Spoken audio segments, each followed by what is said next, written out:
And just finally, a few sort of a toolbox of personal advice to better deal with stress. Well, one approach is to engage in stress reduction generally.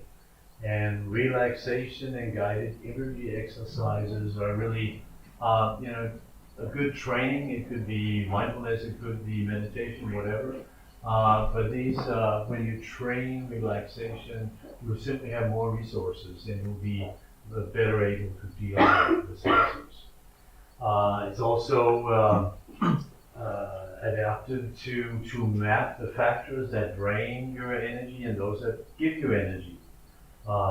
And minimize the factors that drain you, and maximize those that give you energy, right? Prioritize time, focus, and energy on activities that are important and associated with happiness and energy. That doesn't mean, of course there'll be stuff, you have to do. That's not fun, but if you look overall at your activities and what you're doing, how many of my weekly or monthly activities are really fun and associated with happiness and energy, and how many are not, and how does the balance look? I think that's a good exercise. All right. Optimize your lifestyle factors that affect health and quality of life. Ensure good sleep quality. Aim for a minimum of physical activity, a balanced diet, and avoid excessive use of stimulants. I think decent level, there's some levels of stimulants that are really great. Alcohol is even associated, small levels or low levels of alcohol are even associated with more creativity, etc. But too much, of course, is not. Right? So these are important. Optimize your ways of thinking. One interesting exercise is count your blessings. So you can take people who are have a pessimistic trait. Some people are just simply more pessimistic than others, but they can become more optimistic if they really work at it. And one way of working at it is asking people to count their blessings. Make a list every day of 5 positive things in your life, small things, big things.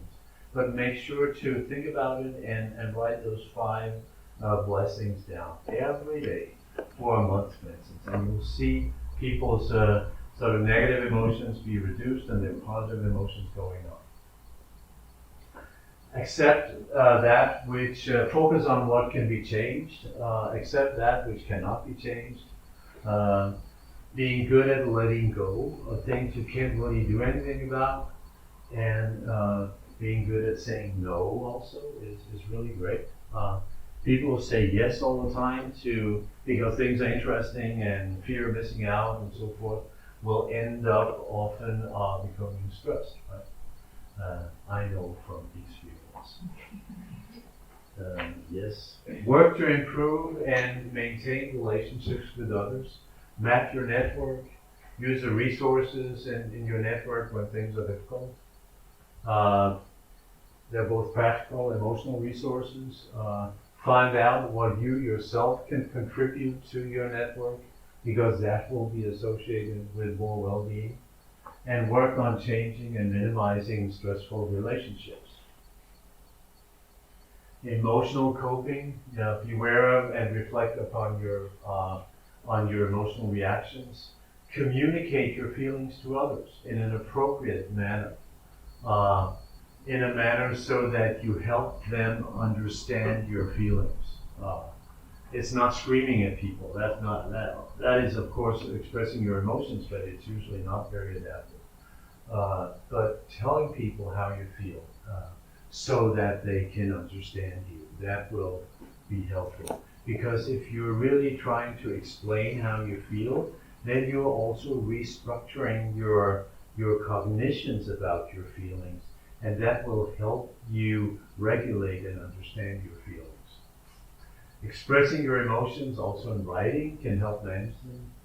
Remember, it's okay to experience negative emotions. It's not how we feel, it's how we deal with it. That's really important. And remember, we don't always have to express feelings. There are a number of situations where it's more appropriate to put them aside, right? So, and remember, people are not mind readers. If you really want people to understand how you feel, tell them, because, people are not mind readers. And finally, meaningfulness, the ability to find meaning, even when things are very difficult, is associated with improved coping and well-being.